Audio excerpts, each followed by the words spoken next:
हुआ है वो हम नेक्स्ट में देखेंगे। तो आइए, ए है हमारे, ए है एक सेल एंड इसका कुछ पार्ट लेके हम जूम किए हैं। यहाँ पे जूम करके देख सकते हैं कि ए जो पार्ट है इसको बोला जाएगा कि plasma membrane structure, and plasma membrane के ऊपर ही जो लेयर है इसको बोला जाएगा सेल वॉल स्ट्रक्चर। ठीक है, इस सेल वॉल स्ट्रक्चर क्या, कौन सी कंपाउंड को लेके तैयार है? ये है पेप्टिडोग्लाइकन लेयर के थ्रू ए सेल वॉल बने हुए हैं। ठीक है, एंड इस सेल वॉल के अंदर जो पेप्टिडोग्लाइकन लेयर है, इस हर एक ए वाला एक पूरा, ए पूरा एक पेप्टिडोग्लाइकन लेयर है, ए पूरा एक पेप्टिडोग्लाइकन लेयर है, ए भी एक पूरा पेप्टिडोग्लाइकन लेयर है, एंड ए भी एक पूरा पेप्टिडोग्लाइकन लेयर है। तो एक एक पूरा पेप्टिडोग्लाइकन लेयर एक दूसरे के साथ पेप्टाइड लिंकेज के थ्रू जुड़ा हुआ है, एंड इसको, ये जो पेप्टिडोग्लाइकन लेयर का जो स्ट्रक्चर है इसको एक कॉम्पैक्ट स्ट्रक्चर देते हैं। ठीक है, एंड हर एक जो, ये जो मॉलिक्यूल देख रहे हैं ये है नैग एंड नैम। सो ये वाला है नैग, एंड ये जो है इसको बोला जाएगा नैम। नैग मतलब N acetyl glucosamine and NAM मतलब N acetyl muramic acid. N acetyl glucosamine and N acetyl muramic acid एक दूसरे के मतलब रिपीट करके, ऑल्टरनेटिवली रिपीट करके ये पेप्टिडोग्लाइकन लेयर तैयार होता है, एंड एक एक पेप्टिडोग्लाइकन लेयर एक दूसरे के साथ ये जो पेप्टाइड बॉन्ड है इसके थ्रू जुड़ा रहता है। ठीक है, तो अभी हम इसको जूम करके ज्यादा करीब से देखेंगे कैसे ये काम करते हैं। ठीक है, तो ये है NAM NAG, sorry NAG NAM, NAG NAM, NAG NAM, NAG NAM, ऐसे जुड़ा होके एक एक पेप्टिडोग्लाइकन लेयर। तो है एक पेप्टिडोग्लाइकन लेयर है, एक पेप्टिडोग्लाइकन लेयर, एक पेप्टिडोग्लाइकन लेयर, एक पेप्टिडोग्लाइकन लेयर है। ठीक है, एंड हर एक नैम के साथ, हर एक नैम मॉलिक्यूल के साथ चार टेट्रापेप्टाइड, मतलब चार पेप्टाइड मतलब चार एमिनो एसिड एक साथ जुड़ा रहता है। इसके साथ भी है, और यहाँ पे भी जो नैम है इसके साथ भी चार पेप्टिडोग्लाइकन पेप्टाइड पेप्टाइड है, एंड ये जो चार पेप्टाइड आपस में है ये दो, इसके साथ मतलब इसका फोर्थ जो पेप्टाइड है एंड इसका जो थर्ड पेप्टाइड है ये एक दूसरे के साथ बाउंड करके, क्रॉस लिंक करके, ये जो एक पेप्टिडोग्लाइकन लेयर है, एक पेप्टिडोग्लाइकन लेयर है, इस दोनों को एक साथ क्रॉस लिंक करके एक कॉम्पैक्ट स्ट्रक्चर देते हैं। ठीक है, एंड ए नैग नैम क्या है वही हम देखेंगे। नैग क्या है?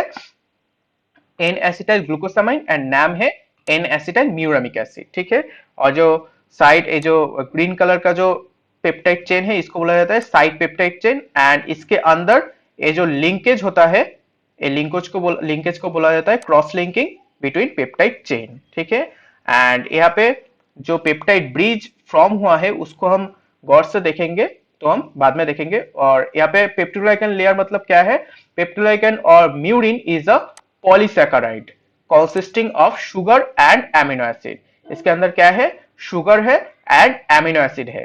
ये जो नैग और नैम है ये शुगर डेरिवेटिव है, इसके साथ जो पेप्टाइड है ये है एमिनो एसिड। सो पेप्टिडोग्लाइकन एक पॉलीसैकेराइड है जो शुगर एंड एमिनो एसिड को लेके फॉर्म किया गया है, जो outside of plasma membrane, plasma membrane के आउटसाइड में एक रिजिड सेल वॉल फॉर्म के लिए जरूरत होता है। ठीक है, सो अभी हम नैग और नैम का जो स्ट्रक्चर है वो देखेंगे। ये है नैग और एन एसिटाइल ग्लूकोसामाइन का स्ट्रक्चर। सो एन एसिटाइल ग्लूकोसामाइन क्या है? एक ग्लूकोज का स्ट्रक्चर है, ये पूरा एक ग्लूकोज का स्ट्रक्चर है, एंड उसके साथ NH, जो NH2 होता है एमिनो ग्रुप, वो ऐड हुआ है, तो क्या हुआ? Glucose amine. तो इसका नाम क्या हुआ? Glucose and amine. A structure glucose and a है एमाइन, सो ये हुआ ग्लूकोज एमाइन। एंड और क्या है? और है एसिटाइल, ए है एसिटाइल ग्रुप। ठीक है, और क्या है? एन, मतलब ये जो एन है इस एन के साथ ये जो एसिटाइल ग्रुप जुड़ा हुआ है, इसलिए एन एसिटाइल ग्लूकोसामाइन। ओके, ऐसे इसका नाम आया है। ठीक है, अभी हम देखेंगे एन एसिटाइल म्यूरामिक एसिड और नैम। नैम क्या है? नैम जो है इसमें भी ए है ग्लूकोज मॉलिक्यूल, ग्लूकोज मॉलिक्यूल है, इसके साथ NH मतलब एमिनो ग्रुप है, सो ए भी हुआ ग्लूकोज और एमिनो ग्रुप, एंड इसके साथ एसिटाइल ग्रुप जुड़ा हुआ है, ठीक है। तो इसको लेके हम क्या बोल सकते हैं, इसके और यहाँ पे और एक लैक्टिक एसिड जुड़ा हुआ है, ठीक है। मतलब ये जो नैम और एन एसिटाइल म्यूरामिक एसिड तैयार होता है वो लैक्टिक एसिड एंड ग्लूकोसामाइन को लेके तैयार होता है, ठीक है। मतलब इसके पास ग्लूकोज ग्लूकोज है और एमिनो ग्रुप है इसके साथ, एंड एसिटाइल ग्रुप है जो ग्लूकोसामाइन में था वही सेम है, लेकिन इसमें एक्स्ट्रा क्या है, एक लैक्टिक एसिड एक्स्ट्रा है, ठीक है।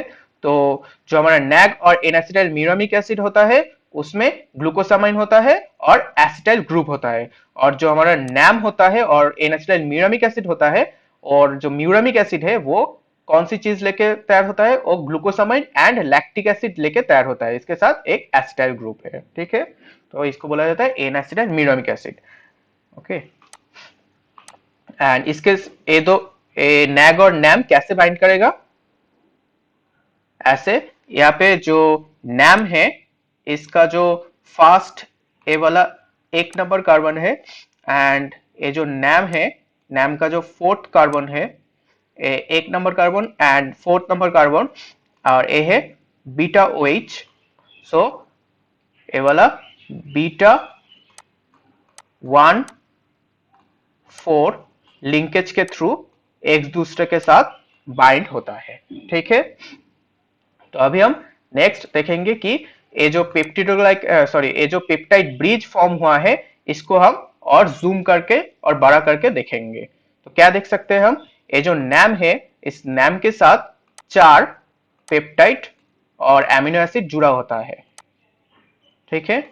इसमें भी और इस पर भी जो नैम है इसमें भी 4 एमिनो एसिड जुड़ा होगा, ठीक है। एंड ये जो टेट्रापेप्टाइड है, इस दोनों जो टेट्रापेप्टाइड है, इस टेट्रापेप्टाइड एक दूसरे के साथ एक पेप्टाइड इंटरब्रिज के थ्रू क्रॉस लिंकिंग होगा, ठीक है। और कौन सी एमिनो एसिड्स के साथ होगा, एक एक एमिनो एसिड के थर्ड मतलब एक नैम के साथ जो थर्ड एमिनो एसिड होगा उसके साथ दूसरा का जो 4th एमिनो एसिड होगा उसके साथ लिंकेज होगा। किस किसके थ्रू लिंकेज होगा, पेप्टाइड लिंकेज होगा। मतलब यहाँ पे ग्लाइसिन का एक पेप्टाइड मतलब 5 ग्लाइसिन मॉलिक्यूल होगा जो और एक एमिनो एसिड है, एक first glycine, second glycine, third glycine, 4th glycine, 5th glycine, 5 glycine molecule के थ्रू इन दोनों के अंदर ब्रिज होगा, मतलब इंटरब्रिज पेप्टाइड ब्रिज फॉर्म होगा जो पेप्टोग्लाइकन लेयर को एक कॉम्पैक्ट स्ट्रक्चर प्रोवाइड करेगा। तो इसको ही हम फिर से जरा करीब से देखने की कोशिश करेंगे। तो ये हमारा नैम है, नैम के साथ 4 एमिनो एसिड जुड़ा हुआ है, ठीक है। और ये जो 4 एमिनो एसिड दो पेप्टोग्लाइकन लेयर के हैं, उन दोनों पेप्टोग्लाइकन के एक के 3 नंबर एमिनो एसिड के साथ दूसरा का 4 नंबर एमिनो एसिड का बॉन्डिंग होगा, किसके थ्रू, क्रॉस लिंकिंग किसके थ्रू होगा, ग्लाइसिन पेंटा ग्लाइसिन के थ्रू इसका लिंकेज होगा। कैसे, यहाँ पे हम देखेंगे कि कौन कौन एमिनो एसिड नैम के साथ जुड़ा होता है। तो यहाँ पे फर्स्ट जो एमिनो एसिड नैम के साथ जुड़ा होता है वो है L alanine, then D glutamate, then L lysine, then D alanine. तो हम ऐसे याद रख सकते हैं कि L D L D L D L D करके हम याद रख सकते हैं। और फर्स्ट जो एमिनो एसिड होगा वो लास्ट में भी सेम होगा, फर्स्ट में भी एलानिन है, लास्ट में भी एलानिन होगा, मिडिल में ग्लूटामिक एसिड और लाइसिन आएगा, ठीक है।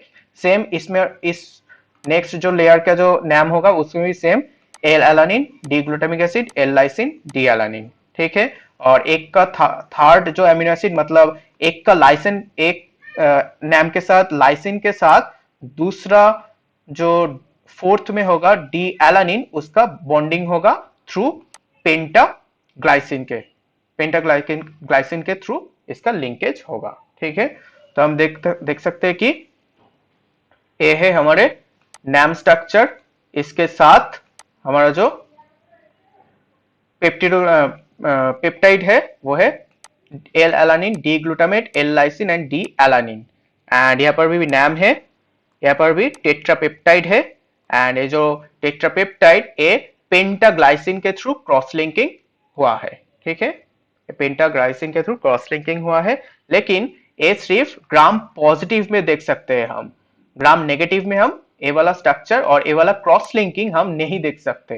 ग्राम नेगेटिव में क्या देखेंगे, कुछ चीज ग्राम नेगेटिव में नहीं है और अलग है, वो है इस डीएपी, मतलब थर्ड जो एमिनो एसिड है वो यहाँ पे लाइसिन था, यहाँ पे हो गया डीएपी मतलब डाई एमिनो पिमिलिक एसिड, यहाँ पे डाई एमिनो पिमिलिक एसिड होगा ग्राम नेगेटिव में, और यहाँ पे जो हम ग्लाइसिन पेंटाब्रिज देख सकते हैं वो यहाँ पे मिसिंग है, यहाँ पे ग्लाइसिन पेंटाब्रिज नहीं होगा, मतलब थर्ड एमिनो एसिड के साथ फोर्थ का बाइंडिंग होगा, लेकिन यहाँ पे डैप मतलब लाइसिन के जगह डैप होगा, लेकिन यहाँ पे कोई ग्लाइसिन पेंटाब्रिज नहीं फॉर्म होगा, यहाँ पे डायरेक्ट एक लिंकेज होगा, ठीक है।